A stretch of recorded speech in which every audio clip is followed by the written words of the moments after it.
The winter wind howled through the streets of Cedar Ridge like a vengeful spirit, but nothing could match the cold that had settled in Josephine Evans' heart on that fateful December morning in 1873. The telegram trembled in her hands as the words blurred through her tears. Matthew O'Connor lost to the great blizzard while driving cattle north, dead before his 26th birthday, dead before he could make good on his promise to return and marry her. Josephine Jo, to those who knew her well, stood frozen on the wooden porch of her father's general store, the snow falling silently around her as if the world itself was in mourning. The red wool scarf she had knitted for Matthew lay half-finished in her sewing basket at home, a testament to hopes now buried beneath the merciless snow. "Miss Jo," Sheriff Wilson's voice broke through her grief. "You ought to come inside. Storm's getting worse." She nodded mechanically, clutching the telegram to her chest as if it were the last piece of Matthew she would ever hold. "They're sure?" she asked, her voice barely audible above the wind. "There's no mistake," the sheriff's weathered face softened with sympathy. "The Patterson boys found his horse wandering near Devil's Pass. No sign of him, with that blizzard. Nobody could have survived a night out there unprotected." Jo closed her eyes, remembering the way Matthew had kissed her goodbye 6 weeks earlier, his promise still warm on her lips. "I'll be back before Christmas, Jo. We'll have that wedding by New Year's just like we planned." "Josephine," her father's voice called from inside the store. "Child, come in from the cold." She turned woodenly, walking into the warmth of the store that had been her home for all of her 20 years. The familiar scents of coffee, leather, and tobacco that usually brought her comfort now seemed to mock her with their normalcy. How could the world continue when Matthew was gone? Oh, Jo. Her father, Edward Evans, moved from behind the counter to enfold her in his arms. Though he had initially disapproved of Matthew, a cowhand with little to his name but ambition and a good heart, he had come to respect the young man's determination. "I'm so sorry, child." Jo allowed herself to be held, but the tears wouldn't come anymore. She felt hollow, as if the blizzard had somehow reached inside her and frozen her very soul. "I need to finish his scarf," she whispered. Her father pulled back, confusion etched on his face. "Jo, I know he's gone," she said, her voice surprisingly steady. "But I started it for him. I need to finish it." Later that night, as the blizzard raged outside her window, Josephine sat by candlelight, her fingers working the red wool methodically, each stitch a memory, each row a prayer. By dawn, the scarf was complete, a vibrant slash of color against the gray morning light. Jo held it to her face, breathing in the scent of wool and her own tears, hoping somehow Matthew might feel her love wherever his soul had gone. "I'll keep my promise too," she whispered. "I'll love you always."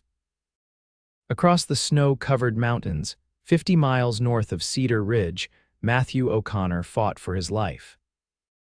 The cave he'd stumbled upon during the worst of the blizzard had saved him from immediate death, but the bullet wound in his side courtesy of the cattle rustlers who had ambushed him, and his small herd was festering. Fever raged through his body as he drifted in and out of consciousness, his thoughts always returning to Josephine. "Jo," he murmured, his cracked lips barely forming the word. He clutched his saddlebag, which contained the small wooden box with the ring he'd purchased with his earnings. The ring that was meant to make their engagement official in the eyes of the entire territory. A shadow fell across the cave entrance. Through his fever-hazed vision, Matthew saw the silhouette of a man, then another. His hand instinctively reached for his pistol, but he was too weak to grasp it. "Easy, Cowboy," a gruff voice said. "Looks like you've had a rough time of it." The man knelt beside him, and Matthew recognized the face of Thomas Jenkins, a trapper he'd met once at a trading post. "O'Connor, ain't it? From Cedar Ridge." Thomas placed a calloused hand on Matthew's forehead.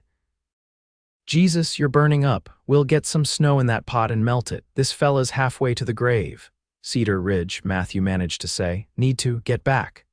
"Not in this state you won't," Thomas replied, examining the wound. "You've got blood poisoning starting. We need to get that bullet out and clean this proper." The next few hours passed in a blur of pain and delirium for Matthew. The trappers worked to save his life, removing the bullet, cleaning the wound with whiskey that made him scream despite his weakened state, and forcing bitter-tasting herbs down his throat. Through it all, Matthew clung to one thought: Josephine. The memory of her smile, the scent of her hair, the way her eyes crinkled at the corners when she laughed. He had to live. He had to get back to her. "Joe," he whispered as darkness claimed him again, "wait for me." The days after receiving news of Matthew's death passed in a blur for Josephine. She continued working in her father's store, serving customers with a politeness that masked the emptiness inside her. The completed red scarf lay folded in her trunk, along with the simple white dress she had been sewing for their wedding. Christmas came and went without celebration. New Year's arrived with forced smiles and hollow wishes for happiness. January brought even more brutal weather, and the town of Cedar Ridge hunkered down to survive the winter. In the quieter moments when the store was empty and her father was occupied with inventory, Jo would allow herself to remember. The first time she'd seen Matthew riding into town with a cattle drive, his smile bright beneath the dust of the trail. The dance where he'd finally worked up the courage to ask for her hand, his boots polished to a shine and his hair slicked back with pomade. The stolen kisses behind the church, his promises whispered against her lips. "You were supposed to come back," she murmured one evening, staring out at the snow-covered street. "You promised." "Josephine," her father's voice startled her from her reverie. "Mrs. Miller is here about her order." Jo forced a smile and turned to help the elderly woman, pushing thoughts of Matthew aside once more. February brought a brief thaw, allowing supplies to reach Cedar Ridge after weeks of isolation. The town came alive with news and gossip, eager for connection to the world beyond their snow-bound valley. Jo was arranging a display of newly arrived fabrics when Sheriff Wilson entered the store, stomping snow from his boots. "Morning, Edward," he called to Jo's father. "Got some interesting news from up north." Jo continued her work, only half listening as the men discussed cattle prices and railroad expansion. Then a name caught her attention: those rustlers that were hitting the herds heading to Fort Collins. Seems they were finally caught by the territorial marshals, found them holed up in a cabin near Devil's Pass. Jo's hands stilled on the bolt of calico. Devil's Pass, where Matthew had supposedly died. "That's good news," her father replied. "Too many honest men lost stock to those thieves." "Aye, and maybe lives too," the sheriff said, lowering his voice. "They confessed to shooting a cowboy from one of the drives back in December, during that big blizzard." The fabric slipped from Jo's suddenly nerveless fingers, falling to the floor with a soft thump.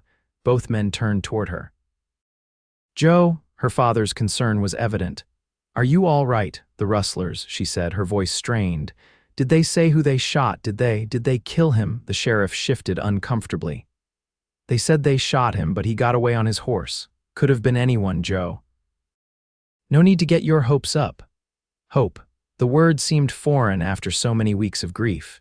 Jo bent to retrieve the fallen fabric, her mind racing. If the rustlers had shot someone who got away, could it possibly be Matthew? "No, of course not," she said finally, arranging her features into a calm mask. "It just reminded me, that's all." But that night, Jo couldn't sleep. She lit a candle and retrieved the red scarf from her trunk, running her fingers over the careful stitches, remembering how she had imagined Matthew wearing it, the wool keeping him warm on cold nights. "Are you out there?" she whispered to the darkness. "Are you trying to come home to me?" In a small town 50 miles north, Matthew O'Connor sat by the window of the doctor's house, watching the snow fall. 2 months had passed since the trappers had found him near death in that cave. 2 months of slow healing, of fighting infection and fever, of gradually regaining his strength. "You're lucky to be alive, young man," Doc Pearson said, checking the healing wound on Matthew's side. "Another day out there and we'd have been burying you." "I need to get back to Cedar Ridge," Matthew said, not for the first time. "I've got someone waiting for me," the doctor sighed. "The passes are still blocked with snow. You try to make that journey now and you'll undo all my good work." Matthew knew the doctor was right, but the thought of Jo believing he was dead for even one more day was unbearable. He'd managed to get a letter to the telegraph office 2 weeks earlier, but the operator had informed him that the lines to Cedar Ridge were down due to the storms. His message sat undelivered, and Joe remained in ignorance of his survival. "First clear day," Matthew said firmly. "I'm riding out. Whether you think I'm ready or not." Doc Pearson studied the determination in the young man's face and nodded slowly. "At least wait until you can sit a horse without reopening that wound. Your lady won't thank me for sending her a corpse after all." Matthew managed a smile, though his heart ached. "Fair enough, but the moment I can ride, you'll be gone faster than a jackrabbit with a coyote on its tail," the doctor finished for him. "I know, son, I know." The following week brought warmer temperatures and melting snow. Matthew tested his strength daily, walking farther each time, building his endurance. The wound on his side had healed into an angry red scar, but no longer threatened his life.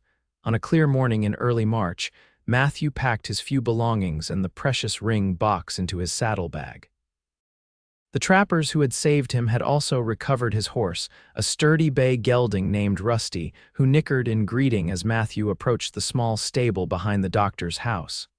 "Ready to go home, boy?" Matthew patted the horse's neck. "Me too." Doc Pearson stood at the door, a package in his hands. "Provisions for the journey," he explained, handing it to Matthew, "and this." He held out a small bottle of dark liquid, "tincture for pain if that side starts troubling you." Matthew tucked both items into his saddlebag and extended his hand. "I can't thank you enough, Doc. You saved my life." "Just doing my job," the older man replied, shaking Matthew's hand firmly. "Now get on home to that girl of yours, and maybe name your firstborn after me, eh?" With a laugh and a promise to return someday under happier circumstances, Matthew mounted Rusty and set out for Cedar Ridge. The journey would take at least 3 days if the weather held, longer if he encountered trouble. But nothing would stop him now. As he rode through the melting snow, Matthew's thoughts were filled with Josephine. Would she believe he was alive? Would she have waited, or in her grief turned to someone else for comfort? The doubts gnawed at him, but he pushed them aside. Joe had promised to be his wife. She had sworn to love him always. He had to believe that love had endured.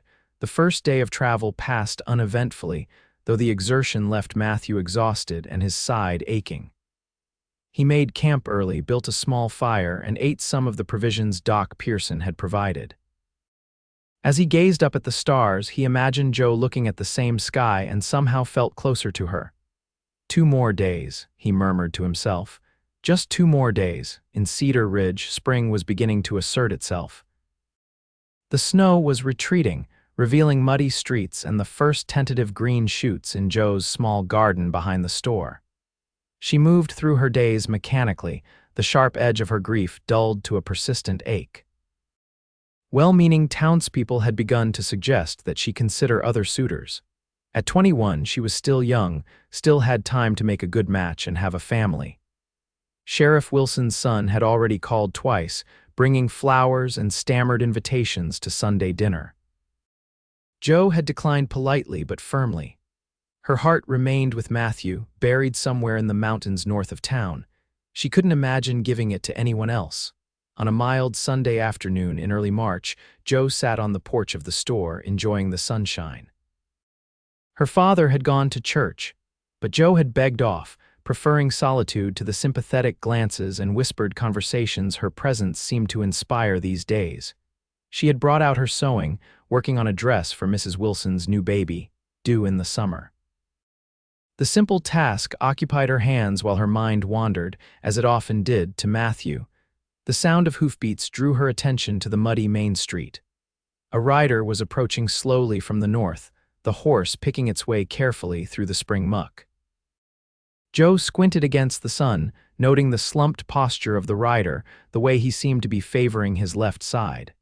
As the horse drew nearer, Joe set aside her sewing and stood.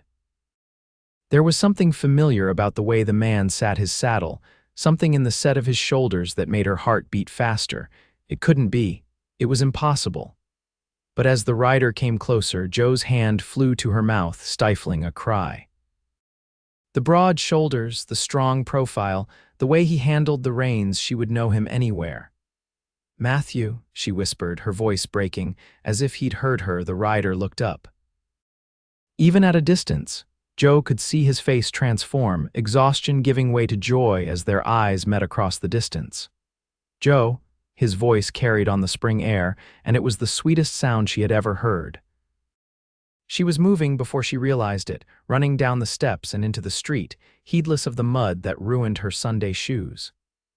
Matthew swung down from his horse with a wince that she barely registered, and then he was there, solid and real and alive. Joe threw herself into his arms with a sob, feeling them close around her, strong and sure despite the tremor she could feel running through him. He smelled of horse and sweat and the sharp tang of pine, and underneath it all, the scent that was uniquely Matthew. "They said you were dead," she cried against his chest. "They found your horse. They said no one could have survived the blizzard." Matthew's arms tightened around her.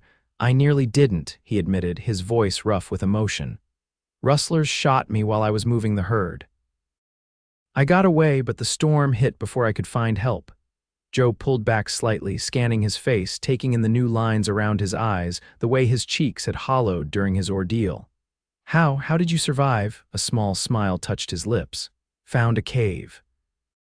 Then some trappers found me, half dead from infection and cold. They got me to a doctor in Riverside. I've been trying to get back to you ever since." Joe's hands moved to his face, tracing his features as if to memorize them anew.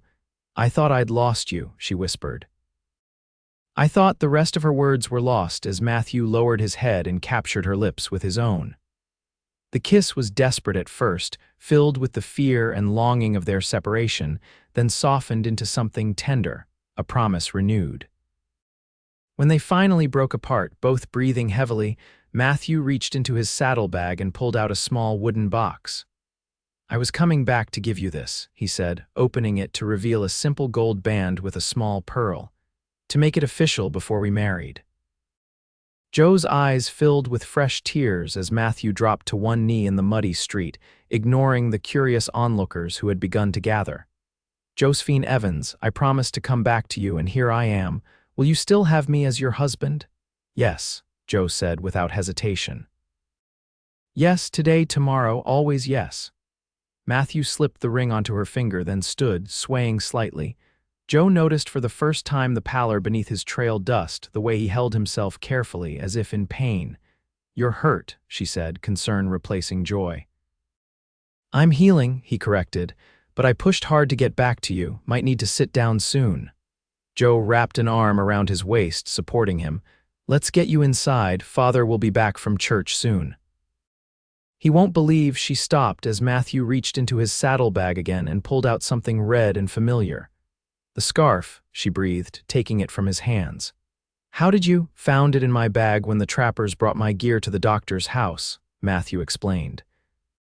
"Must have been put there by mistake before I left. It kept me going, Joe. Knowing you had made it for me, that you were waiting, it was like having a piece of you with me through everything." Joe carefully wrapped the scarf around his neck, the vibrant red a stark contrast to his trail-worn clothes. "It's yours," she said simply. "Like my heart." With the scarf around his neck and Joe's arm supporting him, Matthew allowed himself to be led toward the store.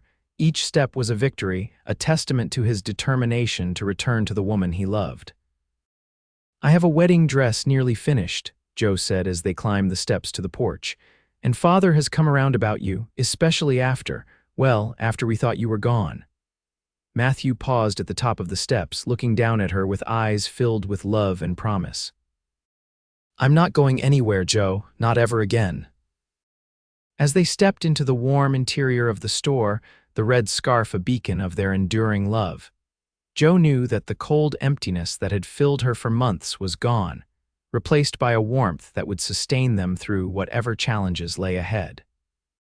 The news of Matthew O'Connor's miraculous return spread through Cedar Ridge like wildfire. By the time Edward Evans returned from church, a small crowd had gathered outside the store, eager for confirmation of the rumors. Edward found his daughter and the supposedly dead cowboy sitting at the kitchen table behind the store, their hands intertwined, Matthew looking exhausted but undeniably alive. "My God," Edward breathed, stopping short in the doorway. It's true. Hello, Mr. Evans, Matthew said, attempting to rise before Joe gently pushed him back into his chair.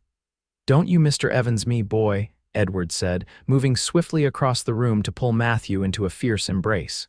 We thought we'd lost you. Matthew winced at the pressure on his healing wound but returned the hug with genuine affection. When Edward released him, there were tears in the older man's eyes. Thank you for coming back to her, he said gruffly. I've never seen my girl so broken as these past months.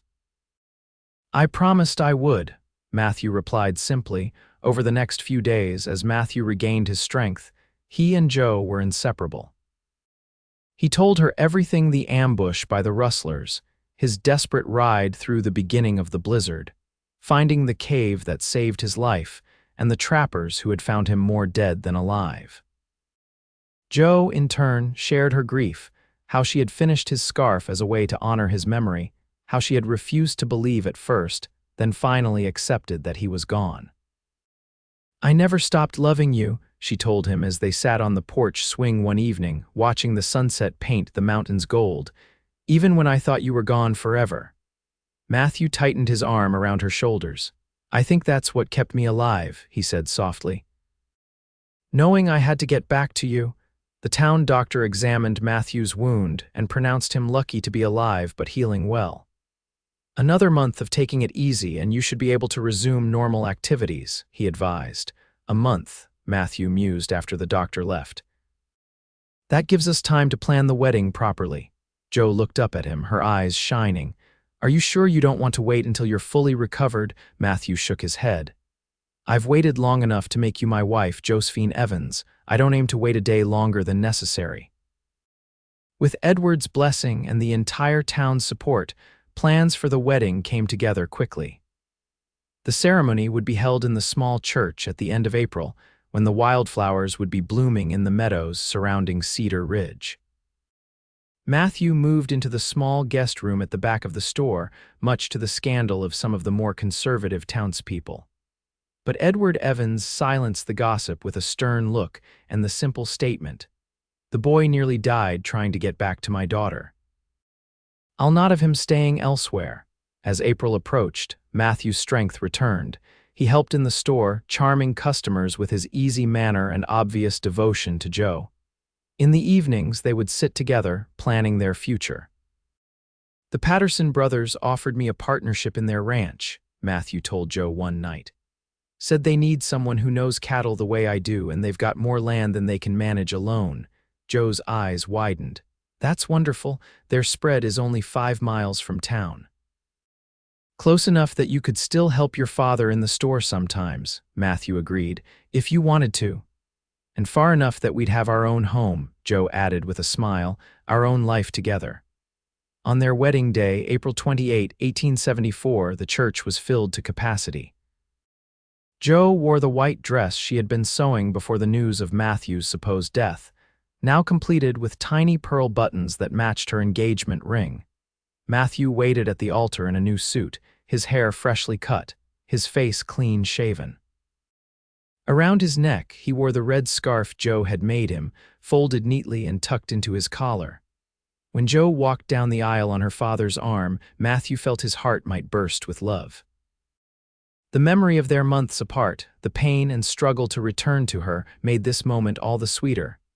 You look beautiful, he whispered as she joined him before the preacher. And you look alive, she whispered back, tears of joy shimmering in her eyes. That's all I ever wanted. Their vows were simple but heartfelt, promises to love and cherish, to support and protect, until death, true death, would part them. When the preacher pronounced them husband and wife, Matthew kissed his bride with a tenderness that spoke of all they had endured to reach this moment. The celebration afterward lasted well into the night, with music and dancing, food and drink flowing freely. Matthew danced with his new wife despite the occasional twinge from his healing wound, unwilling to let anything diminish their happiness. As the night drew to a close, they slipped away to the small cabin the Patterson brothers had prepared for them on their ranch. It was simple but comfortable, with a stone fireplace, sturdy furniture, and windows that looked out over the rolling hills. Welcome home, Mrs. O'Connor, Matthew said, carrying Joe across the threshold despite her protests about his injury. It's perfect, Joe replied, looking around at what would be their first home together. Later, as they lay together in the quiet darkness, Joe traced the scar on Matthew's side with gentle fingers. I still can't believe you came back to me, she murmured. When I think of how close I came to losing you forever, Matthew caught her hand and brought it to his lips. But you didn't lose me, and now you're stuck with me for good. Promise? Joe asked, snuggling closer to his warmth. I promise, he replied, sealing the vow with a kiss that spoke of all the tomorrows stretching before them. Nothing, not rustlers, not blizzards, not even death itself could keep me from finding my way back to you. Outside their window, spring stars shimmered in the clear night sky, bearing witness to a love that had defied death and distance, a love as enduring as the mountains that cradled their new beginning. And on a hook by the door hung a red wool scarf, a simple token that had carried hope through the darkest of winters into the promise of spring.